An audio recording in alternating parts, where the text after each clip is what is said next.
नाजरीन, मैं हूं बिस्मिल्लाह आफ्ताब आलम और आप देख रहे हैं उर्दू हिंदी नॉलेज चैनल। आइए, जो सिलसिला चल रहा था उसी में बात करते हैं। और बात हो रही थी जो एलटी ग्रेड का मेंस का एग्ज़ाम होने वाला है, रिटन का। इसके बारे में हमने आपको पहले बता दिया था कि इसको पेपर को जो है, पेपर को कैसे लिखना है और साथ ही साथ में इसमें जो है किन किन टॉपिकों को हमको तैयार करना चाहिए। तो पिछली वीडियो में हमने जो आपके सामने बात की थी उसमें मैंने कहा था कि साहिल लुधियानवी जो हैं, उनकी एक नज़्म है फ़नकार। फ़नकार जो नज़्म है, तो फ़नकार के जिन ख़यालात इस नज़्म के अंदर जिन ख़यालात का इज़हार किया है उन्हें मुख्तसर तौर पे वाज़ा करना है। तो ये टॉपिक पिछली बार मैंने दिया था। उम्मीद करता हूँ जो बच्चे सीरियस हैं, और मैंने कहा था कट ऑफ है और इसके बारे में तमाम चीज़ें हम बता चुके थे, वो वीडियो आप पीछे जा कर के देख लीजिएगा। और आप उस एरिया में अगर हैं, यानी 70 से ऊपर आपके क्वेश्चन हैं, तो आपको मेंस की तैयारी, मेरा अपना नज़रिया है कि करना चाहिए, चाहे किसी भी आप श्रेणी के हों। दूसरी बात, अगर अब जो एग्ज़ाम यूपी टीजीटी का एग्ज़ाम होने वाला है, इसके लिए या फिर जो जीआईसी का एग्ज़ाम होने वाला है, इन दोनों के लिए अपनी किताब शाहीन जो है वो स्क्रीन पर आपको दिख रही है, इसको मंगा सकते हैं और अच्छी बेहतर प्रैक्टिस कर सकते हैं इस किताब के ज़रिए। साथ साथ में अच्छी तैयारी कर सकते हैं। जो नंबर दिखता है उस पर कॉन्टैक्ट करके अपना मशवरा दे सकते हैं, और या कोई मशवरा मुझसे लेना चाहते हैं नौकरी के लिए तो वो ज़रूर। दूसरी बात, बिहार के अंदर जो बिहार है, उस बिहार में वैकेंसी आ रही हैं जो है अनुवादक और सहायक अनुवादक, उसमें फॉर्म ज़रूर भरिएगा। लगभग 2000 से ज़्यादा, 2200 से के आसपास वैकेंसी उसके अंदर है उर्दू की। ज़रूर भरिएगा, और ख़ास तौर से जो एलटी ग्रेड का मेंस का एग्ज़ाम दे रहे हैं वो ज़रूर भरें, क्योंकि वो भी रिटन पेपर होगा और बहुत आसानी से वो निकल सकता है। आगे देखिए आज, और इसके बाद आपको क्या काम करना है, होमवर्क हम देते रहते हैं, वो आपको करना चाहिए। चलिए हम लोग बात करते हैं। खैर, तो ये जो है, पहली बात तो ये नज़्म बहुत लोगों को नहीं पता होगी। फ़नकार जो है वो साहिल लुधियानवी की नज़्म है। पहले हम लोग पढ़ लेते हैं ससरी नज़र से, और आप इसको नोट कर सकते हैं अपने पास, ग्रुप में आप जुड़ सकते हैं तो वहाँ से इसको हासिल कर सकते हैं। तो दूसरी चीज़, इसको ससरी नज़र से पढ़ने के बाद हम फिर इस पर चर्चा करेंगे, जो बहुत इंपॉर्टेंट है, आपको क्या क्या करना चाहिए आगे। तो देखिए, फ़नकार जो है वो फ़नकार साहिल लुधियानवी की अहम तरीन नज़मों में से एक नज़म है। इस नज़म में साहिल लुधियानवी एक फ़नकार के एहसासात और जज्बात के शायरी के सांचे में ढाले हैं। तो शायरी के सांचे में एक शायर के जज्बात को ढाला है। शायर कहता है कि उसने जो गीत अपने महबूब से मंसूब करके लिखे थे, आज वो इतना मजबूर और बेबस हो गया है कि उन्हें बाजार में बेचने के लिए ले आया है, और आज उनकी बोली लग रही है। फनकार अपने महबूब से कह रहा है कि उसने जिन गीतों पर मोहब्बत की आसास रखी थी, वो आज चांदी के तराजुओं में तोले जा रहे हैं। मेरी मुफलिसी, यहाँ पर एक्सक्लेमेटरी निशान ज़रूर लगेगा। मेरी मुफलिसी, मेरे ख्यालात और फनकार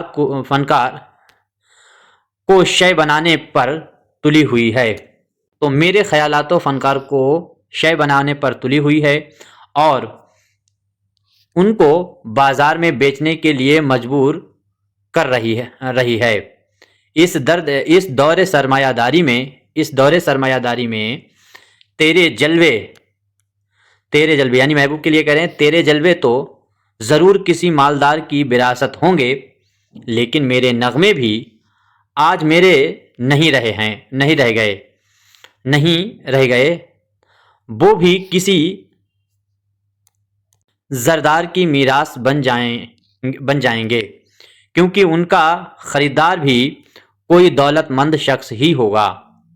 गोया शायर कहना चाहता है कि मुफलिसी वो शय है जिसमें एक मजबूर जिससे तो मुफलिसी वो शय है जिसमें एक महबूब जो दीवानावार होकर अपनी माशूक के लिए जो अशार कहता है, और भूख की आग जब शिद्दत को पार करती है तो उन्हीं शेरों अशार को बेचकर अपने पेट की आग बुझानी पड़ती है।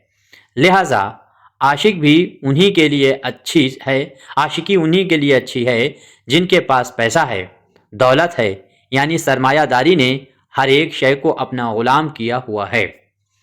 तो अब ये जो नज़्म मैंने आपके सामने मैंने सवाल रखा था, इसका मोटा मोटा खुलासा देखिए। जो पेपर में आपको लिखना होगा वो 200 जो है जुमले में लिखना है या फिर 125 में लिखना है। तो मैंने तो आपके सामने ये जो है वो 200 में ही दिया है। अब एक चीज़ के बारे में, नज़्म के बारे में जान लीजिए। पहली बात ये याद रखिए कि साहिल लुधियानवी जो हैं वो खुसूसियतन जो है वो फनकार ऐसे शायर हैं जो फिल्मी दुनिया के माने जाते हैं, लेकिन वो फिल्मी दुनिया से के शायर नहीं थे। वो अमूमन हर एक टूटे हुए आशिक की तरह बिछड़े हुए महबूब की बातों को बयान करने के लिए और दिल की ख्वाहिशात, दिल के जज्बात और दिल की जो है यासियत है उसको बयान करने के लिए शायर बने थे। इनके बारे में समझ लीजिए ताकि दोबारा अगर आ जाता है कि इनकी नज़्म निगारी पर तो आप आराम से टॉपिक लिख पाएँ। तो हम इनके बारे में बता देते हैं। वही चीज़ इस नज़्म में दिखती है जो इनकी ज़िंदगी में हुआ। तो ये शायर अमूमन फिल्मी दुनिया के माने जाते हैं जो फिल्मी दुनिया के नहीं हैं। ये आशिकी में टूटे हुए शायर हैं और साथ साथ में अपनी यासियत, अपनी उम्मीद, अपनी नाकामी, अपनी महरूमी, अपनी गुर्बत को शायरी में बयान कर रहे थे, जिस तरह से अपने हर शायर जो है वो कोशिश करता है। वैसे साहिल लुधियानवी हैं, लेकिन दरअसल इनके माँ जो थी और इनके वालिद में पटरी नहीं खाई तो ये अलग हो गए और उस वजह से इनके सामने मुफलिसी इतनी भयंकर खड़ी हो गई कि मजबूरन इनके अब भाई पढ़े लिखे थे तो मजदूरी भी नहीं कर सकते, रिक्शा चला नहीं सकते हैं। तो हुआ ये कि डायरेक्टर ने इनसे मुलाकात की, ये मतलब, और दूसरी चीज़ ये कम्युनिस्ट पार्टी से जुड़े हुए हैं तो जेल में भी चले गए थे। तो वहाँ पर इनकी मुलाकात डायरेक्टर ने इनसे मुलाकात की। तो इनसे पहले, उससे पहले भी उसकी मुलाकात हुई थी इनसे। तो इनसे कहा कि अपने गीत, अपनी गज़लें मुझे दे दो जो फिल्मों में हम लोग रिकॉर्ड करके चलाएंगे और उसके बदले में आपको जो है रेवेन्यू दिया जाएगा, पैसा दिया जाएगा उसका। तो साहिल लुधियानवी जो हैं पहले इनकार करते रहे, लेकिन बाद में इतनी मजबूरी बढ़ गई, जो पैसा था उसकी किल्लत इतनी बढ़ गई कि इन्होंने अपने शेर, अपनी गज़लों को बेच दिया। कुछ गज़लों को हमेशा के लिए बेच दिया डायरेक्टर के हाथ और वो फिल्मों में आने लगी। लेकिन वो हिट इतनी ज़्यादा हुई तो उसी को रोज़गार और उसी को अपना ज़रिया माश बना लिया साहिल लुधियानवी ने। तो वही चीज़, उसी वेदना और वही अंदर सी जो टीस थी, वो इस नज़्म फनकार जो है वो किस तरीके से अपनी नज़में किस लिए लिखता है, महबूब की ख्वाहिश में, आशिकी में, और मजबूरन उन्हीं को बेच करके अपना जो है वो पेट पाल रहा है।